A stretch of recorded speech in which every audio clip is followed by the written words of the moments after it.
bien, là, monsieur, à présent, nous avons le plaisir d'avoir avec nous en ligne, en direct, Madame l'ambassadrice Wafa Bassim, ancien ministre adjoint aux Affaires étrangères. Madame l'ambassadrice, bonsoir. Est-ce que vous m'entendez? Oui, je vous entends, mais vous avez... Voilà. Vous avez un point étrange de mal. Je pense que ça doit être plus clair au fur et à mesure. Ravi de vous avoir parmi nous en ligne, en direct, Madame l'ambassadrice Wafa Bassim. On parle justement de la situation tellement critique, tellement délicate dans la bande de Gaza. L'Égypte certainement poursuit ses efforts pour parvenir à un cessez-le-feu, pour faciliter l'acheminement de l'aide humanitaire. Aujourd'hui, Madame l'ambassadrice, on est où par rapport à ces efforts? À quel point on est proche ou loin d'un cessez-le-feu? C'est très difficile de répondre à cette question parce que la situation nous donne cours à un grand sentiment de pessimisme.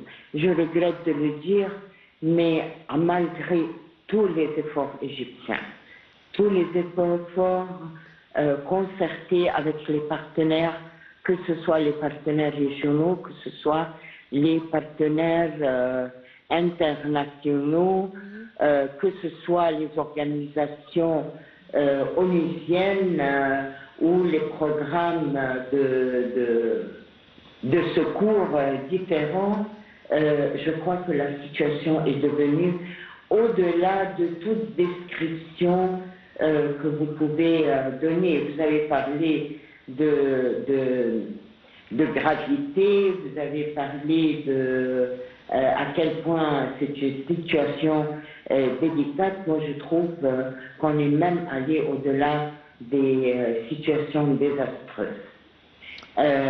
L'Égypte, à travers son représentant permanent aux Nations Unies, a bien expliqué et détaillé les efforts égyptiens pour tout d'abord essayer d'acheminer les aides humanitaires, quelles qu'elles soient, pour essayer de faire évacuer les blessés, les grands malades, pour qu'ils puissent avoir des secours médicaux, ou même de permettre à faire passer des médecins, des secours médicaux à l'intérieur de la bande de Gaza. Et vous savez à quel point c'est devenu presque impossible. D'autre part, les efforts de l'Égypte ne s'arrêtent pas seulement à l'aspect humanitaire, parce que quel que soit un aspect humanitaire, ce n'est pas un aspect soutenable. Cet aspect a besoin d'être couvert et garanti par un cessez-le-feu de longue durée pour que ces aides humanitaires-là puissent continuer de façon possible, de façon effective, et qu'elles puissent donner un fruit à ces efforts-là. D'autre part, nous avons besoin du cessez-le-feu pour que un minimum de pourparlers clair, avec un mandat clair entre les parties, puisse prendre place, avec l'espoir d'aller au-delà d'un seul cessez-le-feu, disons, temporel, jusqu'à une trêve et ensuite des négociations qui aideraient à trouver une solution à la... Très bien. Madame l'ambassadrice, au début des négociations pour mettre en place un cessez-le-feu, on parlait de 3 phases. Une première phase avec la libération d'un grand nombre d'otages, et si vous le voulez bien, contre la libération de prisonniers, contre un cessez-le-feu, une accalmie, une deuxième... C'est-à-dire, petit à petit, on a eu justement ce sentiment, ou plutôt c'est la réalité, que les phases suivantes ne pourrait pas prendre place. Oui, à cause du non-respect du côté israélien Oui. de ses obligations,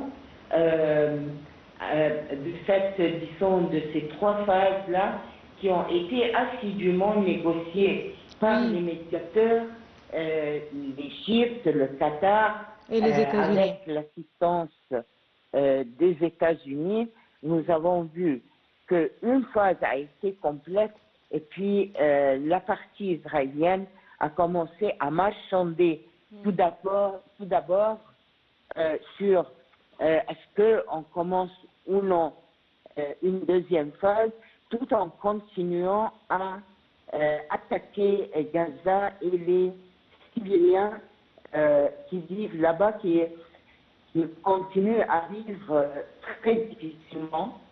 Et puis, on n'a plus dépassé effectivement la première phase telle qu'elle est décrite dans l'accord auquel on avait abouti. Oui. Nous avions tellement d'espoir au point que l'Égypte, avec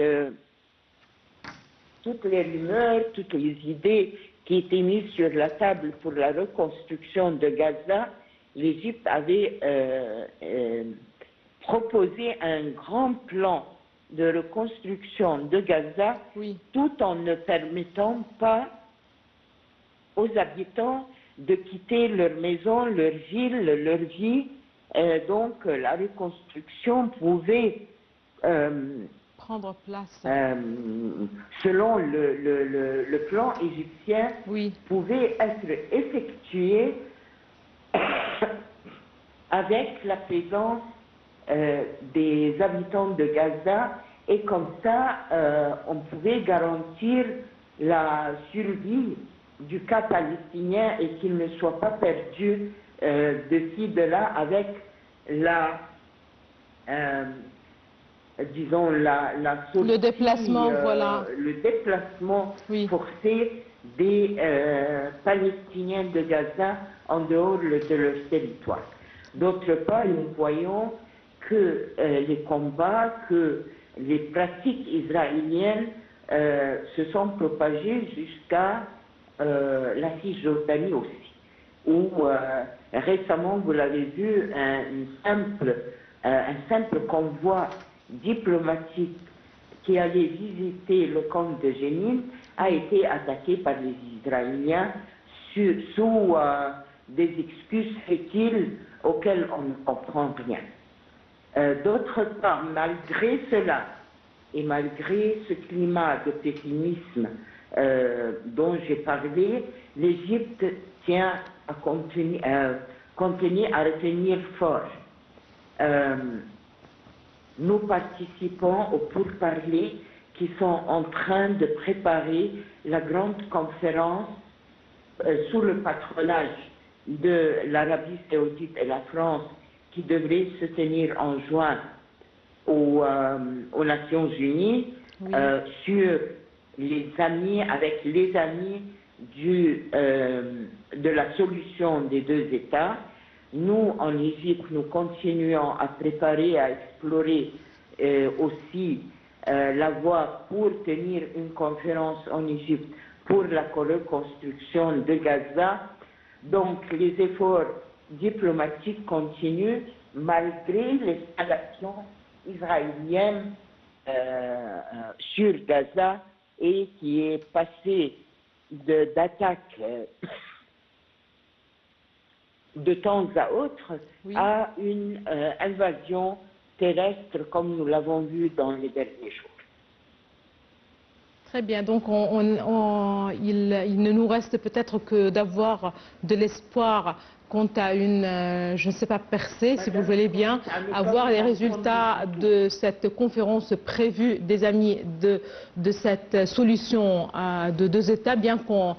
je ne sais pas à quel point on est loin aujourd'hui de cette solution, et et cette conférence aussi, ce rassemblement pour la reconstruction de Gaza selon l'initiative égyptienne. Comme vous l'avez peut-être mentionné, cette conférence qui soutient ou pour soutenir la solution à deux États, est-ce que l'État israélien pourrait justement parler d'une solution à deux États avec tout ce que nous voyons sur le terrain, avec cette agression continue, avec cet éloignement tout à fait, on est très loin aujourd'hui de cette solution. On n'en parle que d'un cessez-le-feu, on ne parle que de l'acheminement de l'aide. Bref, tout ce qui pourrait aider ce peuple à survivre. Non à vivre, mais au moins à survivre cette catastrophe ou cette situation humanitaire exceptionnelle. Écoutez, en ce qui concerne l'État israélien, comme vous l'avez bien dit, on ne parle plus de solution à deux États, on ne parle plus de solution. On parle plus, voilà, justement. La seule solution qui est dans la pensée, dans la réflexion israélienne de ce gouvernement d'extrême droite, c'est l'extermination et le déplacement forcé du peuple palestinien, de sorte que le mot Palestine cesse de signifier quelque chose. Oui. D'autre part, il faut quand même que je mentionne des signaux, j'espère qu'ils sont encourageants, c'est la déclaration de certains grands États européens oui. qu'ils ont prêt à déclarer leur reconnaissance de l'État palestinien. Tout à fait. Palestinien. Et avoir une ambassade justement et un ambassadeur sur place. De la France, oui. Nous avons entendu il y a quelques jours des déclarations qui peut-être signifient que la Grande-Bretagne aussi va se joindre à la France. Nous avons vu que la Grande-Bretagne quand même a arrêté des obligations qui étaient dans le traité de libre-échange avec Israël. Disons, ces signaux-là, nous espérons qu'ils représenteront l'introduction oui. d'autres grands actes de la part de la communauté internationale en ce qui concerne aussi une question sur Israël, au moins pour un cessez-le-feu pour le moment. Ces pays-là se joignent pour la reconnaissance de l'État palestinien, déjà à la Norvège, à l'Irlande, à l'Espagne et la Slovénie aussi, qui avait fait ses pas déjà durant des mois écoulés et qui avait donné lieu à beaucoup de respect, mais et aussi à quelques points d'espoir. Très bien, Madame l'ambassadrice, si vous me le permettez, avant justement de terminer cette rencontre, quand on parle de déplacement forcé, qui est pour, qui est contre, ou déplacement, quelle nuance y en a-t-il entre déplacement et déplacement forcé des peuples, du peuple palestinien, le cas occurrent? Le déplacement et le déplacement forcé, tous les deux signifient un mouvement de population d'un endroit à l'autre. Un déplacement peut être vers l'extérieur, donc en dehors des frontières d'un certain pays, d'un certain État, oui. Et le déplacement peut aussi être interne d'une région à une autre.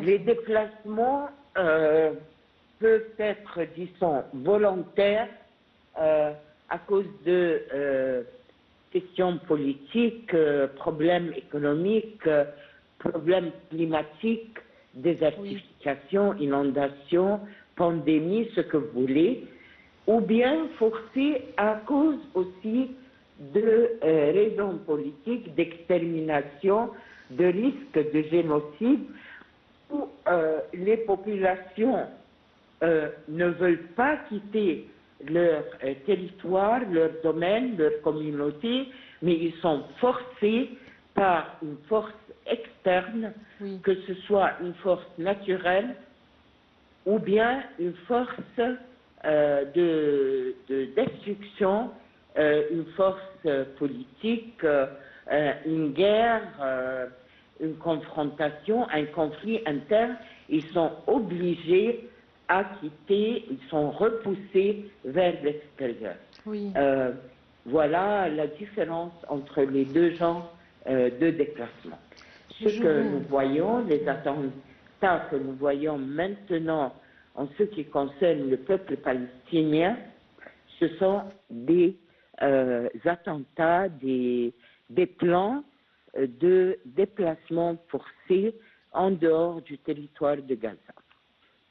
Très bien. Je vous remercie infiniment, Madame l'ambassadrice Wafa Bassim. Vous êtes ancien ministre adjoint aux Affaires étrangères. Je vous remercie infiniment de vos explications. Là, on enchaîne. Toujours, on parle des territoires palestiniens occupés. Toujours, on parle de la situation tellement critique et délicate sur le terrain. Je vous rappelle que l'Égypte poursuit ses efforts pour parvenir à un cessez-le-feu. Elle poursuit ses efforts avec tous les partenaires régionaux et internationaux pour s'attaquer justement aux causes profondes du conflit israélo-palestinien. C'est ce qu'a affirmé jeudi dernier un communiqué du ministère des Affaires étrangères saluant l'évolution de la position des acteurs internationaux à l'égard de la situation à Gaza.